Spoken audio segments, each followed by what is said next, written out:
नमस्कार। आज के इस वीडियो में आपका स्वागत है। बच्चों, पिछले वीडियो में हमने देखी थी कविता माझ्या अंगणात, और उसमें मेरी 2 लाइनें छूट गई थी। वो 2 लाइनें जो है वो अंगणात माझ्या डुले रान मेव्याची मिजास, ये 2 लाइनें हैं। तो इसका अर्थ बताना मैं भूल गई थी, वो अभी आपको बताती हूँ। लाइनें हैं, अंगणात माझ्या डुले रान मेव्याची मिजास, और उसका भावार्थ है, मेरे आंगन में आम, अमरूद, आंवला, सीताफल, नींबू जैसे फल के पेड़ डुलते रहते हैं। इन फलों को रानमेवा कहा गया है। रानमेवा यानी रान या जंगल, खेत या आंगन का मेवा। तो ये रानमेवा बड़े मिजाज से मेरे आंगन में डुलता रहता है। ये इन 2 लाइनों का भावार्थ है, और आज हम इस वीडियो में देखेंगे इसी कविता माझ्या अंगणात इसका स्वाध्याय। तो चलो देखते हैं स्वाध्याय। इस स्वाध्याय का पहला प्रश्न है, खालील प्रश्नांची 1-2 वाक्यात उत्तरे लिहा। यानी कि नीचे दिए गए प्रश्नों के 1 या 2 वाक्यों में आपको उत्तर लिखने हैं। अ, कवीच्या अंगणात कशा कशाची रास पड़ते। इसका हिंदी में अर्थ ये है कि कवि के आंगन में किस किस की रास यानी ढीक पड़ता है। तो इसका उत्तर हिंदी में ये है कि कवि के आंगन में कवि के आंगन में मोती और पवड़ा इसकी रास पड़ती है। मराठी में उत्तर, कवीच्या अंगणात मोती व पवळ्याची रास पड़ते। आ, रानमेवा कुठे उगवला आहे। हिंदी में अर्थ, रानमेवा कहाँ उग गया है। और इसका हिंदी में उत्तर है, रानमेवा आंगन में उगा है। मराठी में उत्तर इसका, रानमेवा अंगणात उगवला आहे। ई, कवी गुण्या गोविंदाने रानमेवा खायला का सांगत आहे।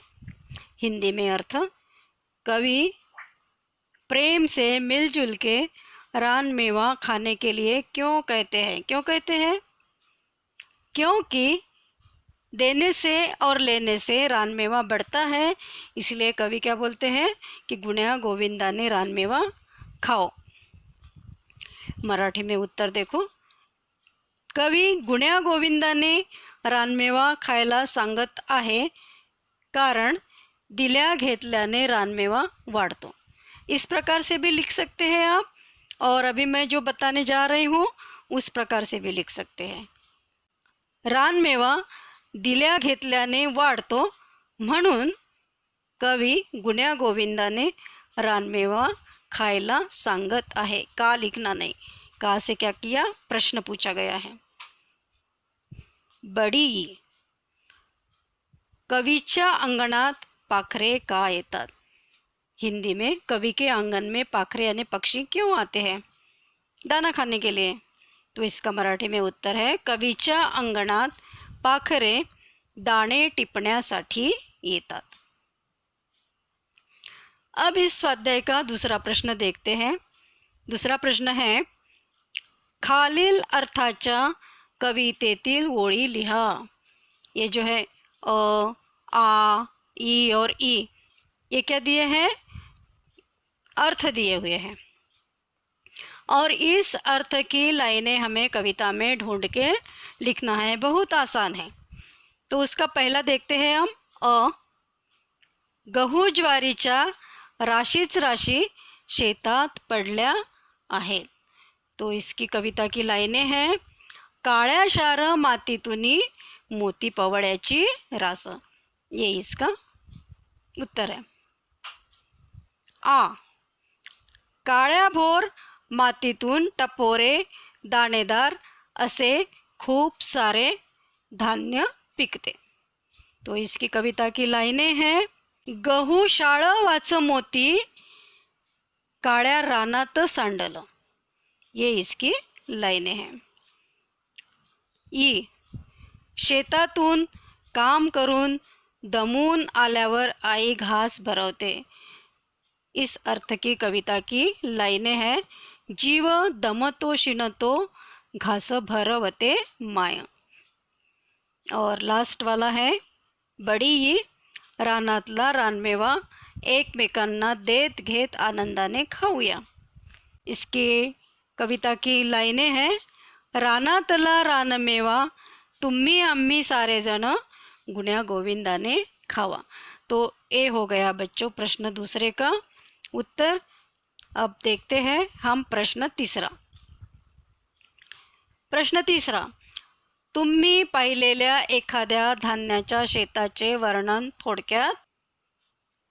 देखो बच्चों, ये प्रश्न जो है आपको इसका उत्तर लिखना है कि आपने देखे हुए अनाज के खेत का वर्णन लिखो। तो इसके लिए क्या करना पड़ेगा, पहले तो आपको खेत देखना पड़ेगा।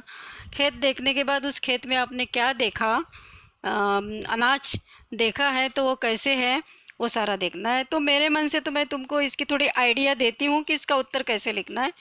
समझो कि तुम फसल के खेत में गए हो और वहाँ तुम्हें जो जो दिखता है उसका वर्णन करना है। जैसे कि काली ज़मीन, हरे पेड़ पीले हो गए सूखने के बाद, पहले तो हरे रहते लेकिन अब अनाज आने लगा, अनाज के दाने आने लगे, तो ये पेड़ कैसे हो जाते, पीले हो जाते हैं क्योंकि वो सूख गए हैं। पेड़ को अनाज लगा है और वो अनाज भी क्या हो गया, सूख गया है। फिर उस अनाज को मशीन से निकालते हैं, फिर उसका ढीक लगाते हैं, कचरा अलग पड़ता है, मशीन से दाने अलग पड़ते हैं, और इस प्रकार से आदि। इस प्रकार से आपको वहाँ जाने के बाद देखना है और देख के लिखना है। ये तो मैंने अपने मन से बताया है एक उदाहरण के दाखिल। ठीक है, चलो जाते हैं अगले प्रश्न की तरफ। अगला प्रश्न है, चर्चा करा सांगा। रानमेवा कशाला म्हणतात, रानमेव्यात कोणती फळे येतात याविषयी कुटुंबातील व्यक्तींशी चर्चा करा। इसमें दो प्रश्न है। पहला प्रश्न है, रानमेवा कशाला म्हणतात। इसका तो उत्तर हम लिख सकते हैं, कशाला यानी किसको कहते हैं रानमेवा। रान के मेवे को रानमेवा कहते हैं। तो कशाला म्हणतात रानमेवा, रानातील मेवा म्हणजे रानमेवा होय। तो रानातील रानमेवा कौन सा, रानातील रानमेवा कौनता। तो इसमें रान में यानी जंगल में या खेती में जो फल होते हैं अनेक प्रकार के, अमरूद, सीताफल, इस प्रकार के, बेर, आंवला, नींबू, इसको बोलते हैं रानमेवा। इसमें दूसरा प्रश्न है बच्चों, रानमेव्यात कोणती फळे येतात, यानी कौन कौन से फल आते हैं। अभी मैंने बताया आपको कौन कौन से फल आते हैं रानमेवा में, सीताफल, आम, नींबू, अमरूद, बेर, जामुन आदि। लेकिन ये फल आते हैं याविषयी कुटुंबातील व्यक्तीशी चर्चा करा। आपको क्या करना है, कुटुंब यानी परिवार, आपको क्या करना है, परिवार के व्यक्ति के साथ चर्चा करना है, फिर उसका उत्तर लिखना है। उस चर्चा से जो निष्पन्न निकलेगा चर्चा में वो आपको लिखना है। अगला प्रश्न, खेळू या शब्दांशी, शब्दों का खेल है। कंसात दिलेल्या पर्यायातून योग्य पर्याय निवडून वाक्य पुन्हा लिहा। कंस यानी कोष्टक, ब्रैकेट, ब्रैकेट में पर्याय दिए हैं, पर्याय यानी विकल्प, ये मिजाज, आस, रास। तो आपको एक यहाँ का एक सही है वो सही चुन के आपको यहाँ लिखना है जहाँ खाली स्थान दिया है। तो पहला है, काळ्या शार मातीतुनी मोती पवळ्याची रास। क्या लिखेंगे आप, रास। कविता में लाइन के लाइन दिए हुए हैं।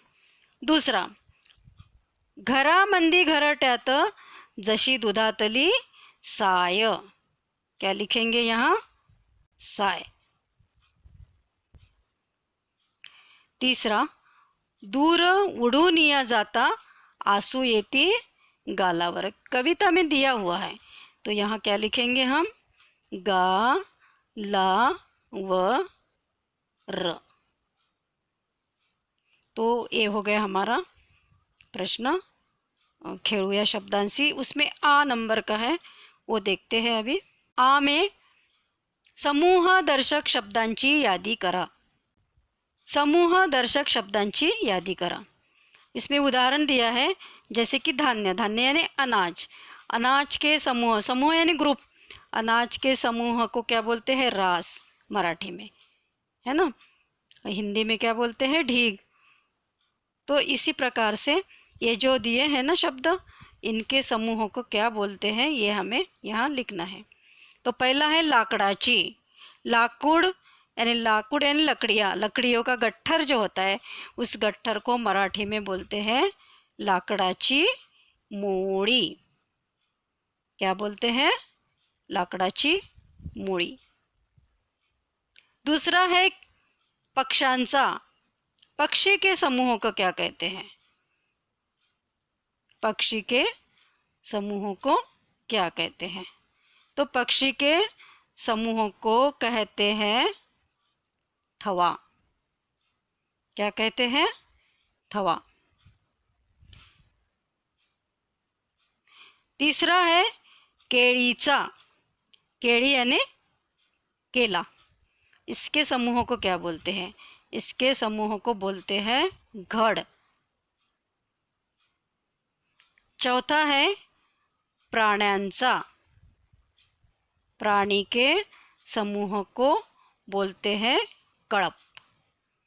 क्या बोलते हैं? कळप। पांचवा है मुलांचा। मुलांचा जमाव।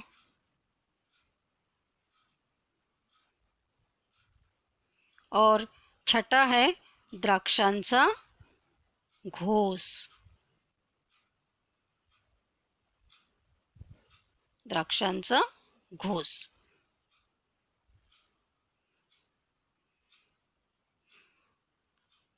अगला प्रश्न है ई नंबर का। खालील शब्दांसाठी शेवट समान असणारे कवितेतील शब्द लिहा। अ सांडलं।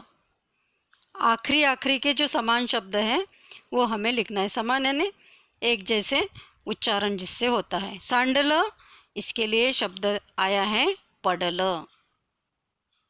क्या आया है शब्द? पडलं। रास, दूसरा शब्द क्या है? रास।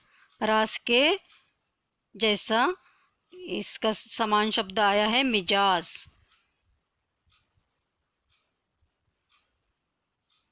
तीसरा है माय। माय और साय।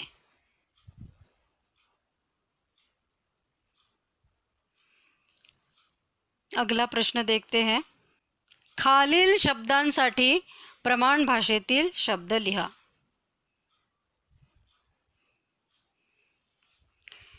अब प्रमाण भाषा यानी अपनी मूल भाषा जो होती है उसको बोलते हैं प्रमाण भाषा। और ये जो भाषा, ये शब्द जो आए हैं इसमें, ये है बोली भाषा। उस प्रमाण भाषा की एक बोली भाषा भी, कई प्रकार की बोली भाषाएं होती है, उसमें से एक भाषा बोली भाषा यहाँ दी है।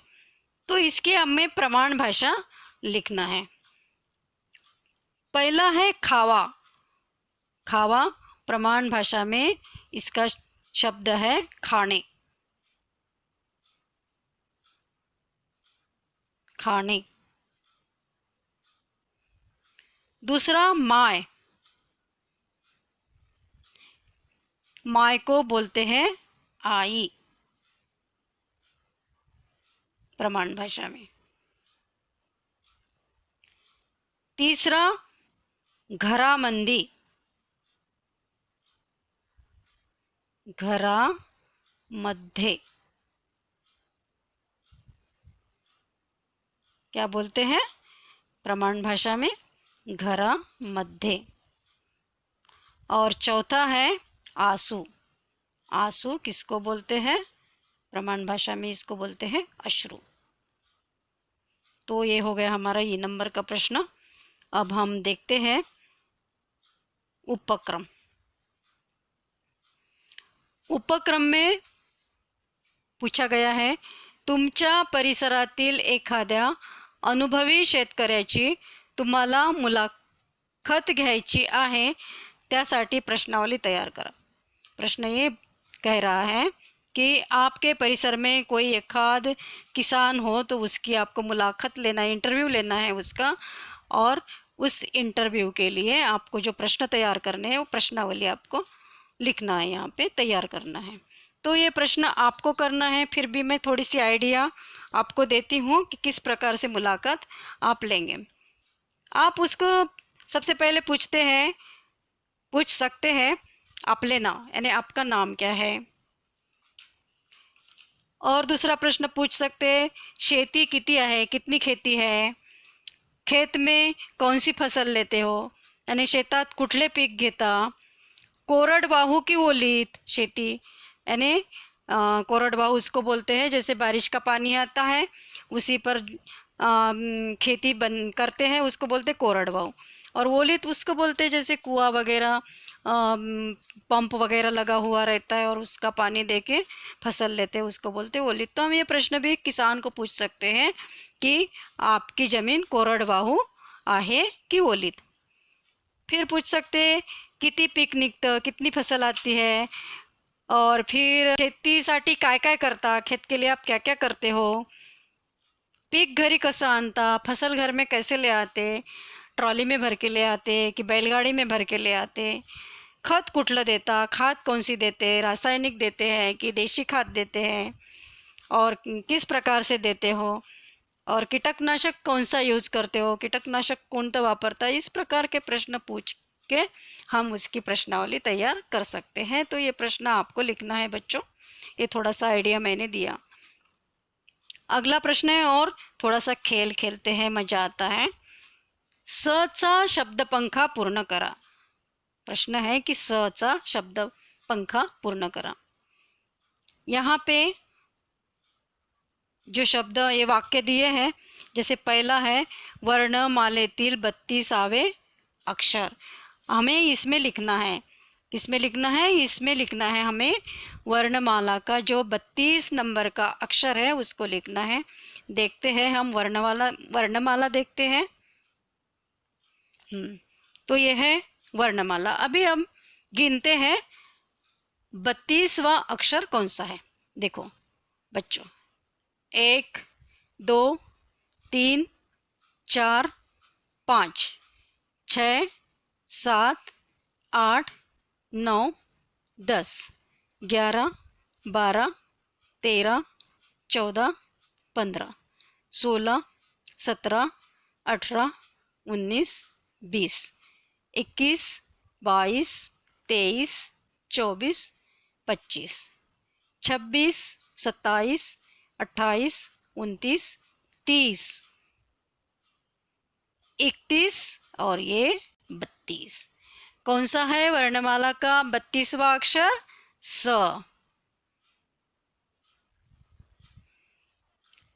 तो हम यहाँ पे क्या लिखेंगे? स। क्या लिखेंगे? स। ठीक है, ये हो गया। अब इसमें दूसरा है, जंगलातील एक भित्रा प्राणी। जंगल का एक डरपोक प्राणी। कौन सा डरपोक प्राणी है बच्चों? खरगोश। कौन सा है? खरगोश। तो इसी खरगोश को क्या बोलते हैं? ससा। मराठी में क्या बोलते हैं? ससा। ये शब्द हमें यहाँ लिखना है। देखो ये भी स से चालू हुआ, यहाँ ससा लिखेंगे, ये भी स से चालू हुआ। तीसरा है नेहमी। नेहमी, नेहमी को मराठी में बोलते हैं सतत। क्या बोलते हैं? सतत। तो ये हमें सतत इसमें लिखना है। चौथा है एक शीत पेय। शीत पेय यानी ठंडा पेय, ठंडा ठंडा। क्या होता है? 4 अक्षर वाला चाहिए हमें, शरबत। वैसे तो ठंडे पेय पेय बहुत सारे हैं, लेकिन यहाँ हमारा बैठना चाहिए, तो यहाँ कौन सा बैठता है? स से चालू होने वाला, शरबत। तो हम क्या लिखेंगे यहाँ पे? शरबत। पांचवा है रास्ता। रास्ता, रास्ता यानी सड़क। सड़क तो हिंदी में भी बोलते हैं, मराठी में भी बोलते हैं। तो ये 3 अक्षर हमें यहाँ पे लिखने हैं, सड़क। अगला है उत्सव। उत्सव, उत्सव को बोलते हैं मराठी में सण, हिंदी में बोलते हैं त्योहार, उत्सव भी बोलते हैं, लेकिन हमें 2 अक्षर वाला चाहिए और स से शुरू होने वाला चाहिए। फिर ये सण हम कहाँ लिखेंगे, यहाँ लिखेंगे। और अगला है ढीग या शब्दासाठी कवितेत आलेला शब्द। ढीग, ढीग को क्या बोलते हैं, कविता में आया रास बोलते हैं, लेकिन उसका पहला अक्षर हमें यहाँ दिया है रा, हमें उसका दूसरा अक्षर यहाँ लिखना है और वो लिखना है स से शुरू होने वाला। तो एक ही अक्षर है, तो यहाँ क्या लिखेंगे हम, फिर से स, ऊपर स आया, नीचे स आया। इस प्रकार से ये शब्द का पंखा क्या हो गया, तैयार हो गया। मजा आया? चलो अगला प्रश्न देखते हैं। ये है हमारा अगला प्रश्न, कविता करो या। आपको कवि और कवयित्री भी बनना है, कविता भी करनी है और अपने मन से करनी है। यहाँ दिया है, जैसे कि पहले एक ए दिया है, पहला अंगन, कविता का शीर्षक दिया है अंगन। इस अंगन पर हमें क्या करना है, कविता करना है। हमें यानी मुझे नहीं करना है, आपको करना है। तो मैं थोड़ी सी आइडिया फिर भी देती हूँ, मैं बना के देखती हूँ थोड़ी एक कविता। अंगन, अंगन, इसमें क्या क्या शब्द आए हैं, सडा, झाड़े, प्रशस्त, घर, खेळ, सण, सारे जन, ये सारे शब्द इसमें यूज होने चाहिए। देखते हैं बना के कविता। अंगन, शीर्षक देंगे हम इसको अंगन। देखो मैंने बनाई है, माझ्या घरी आहे एक प्रशस्त अंगण। देखो इसमें प्रशस्त शब्द भी आया है, अंगन भी आया है, घर भी आया है। माझ्या घरी आहे एक प्रशस्त अंगण, एक लाइन हो गई। दूसरी लाइन बनाते हैं, अंगणातील झाडाखाली, अंगणातील झाडाखाली जमतो आम्ही सारे जण। देखो अंगन भी आ गया, झाड़े भी आ गया, अंगणातील झाडाखाली जमतो आम्ही सारे जण, ये भी शब्द इसमें आ गया। अगली लाइन बनाते और सडा, सन और खेळ, ये रह गया। इन शब्दों का यूज होना चाहिए। झाडांवरील फुलांचा सडा पडतो सळसळ।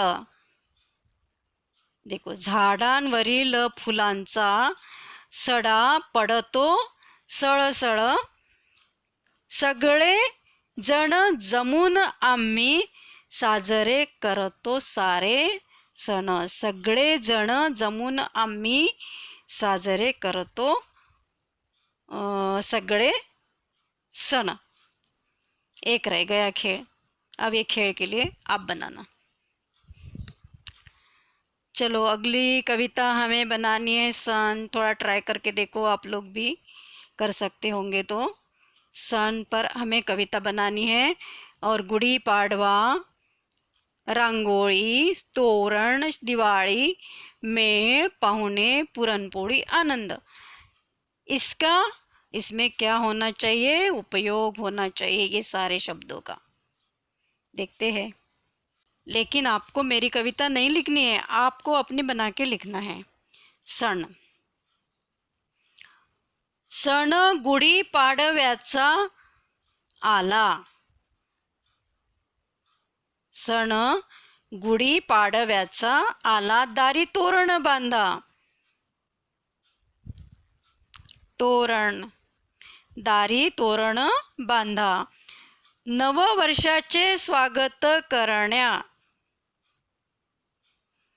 दारी रांगोळी घाला, नववर्षाचे स्वागत करण्या, दारी रांगोळी घाला, आली दिवाळी नाचत नाचत दिवाळी, आली दिवाळी नाचत नाचत पुरणपोळी खाऊ हसत हसत, पुरणपोळी भी आ गया शब्द.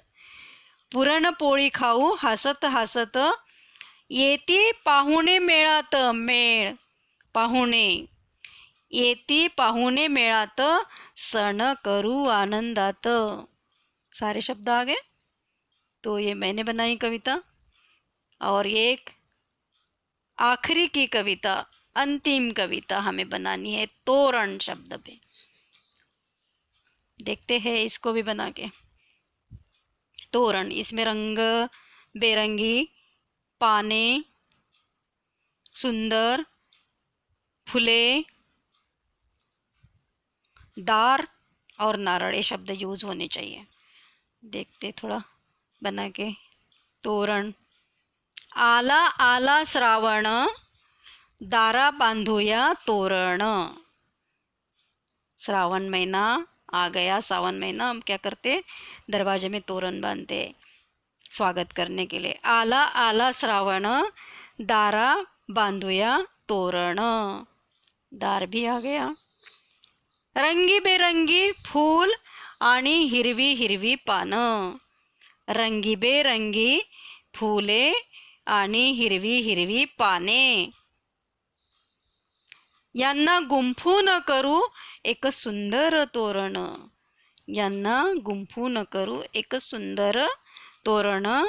नारळाच्या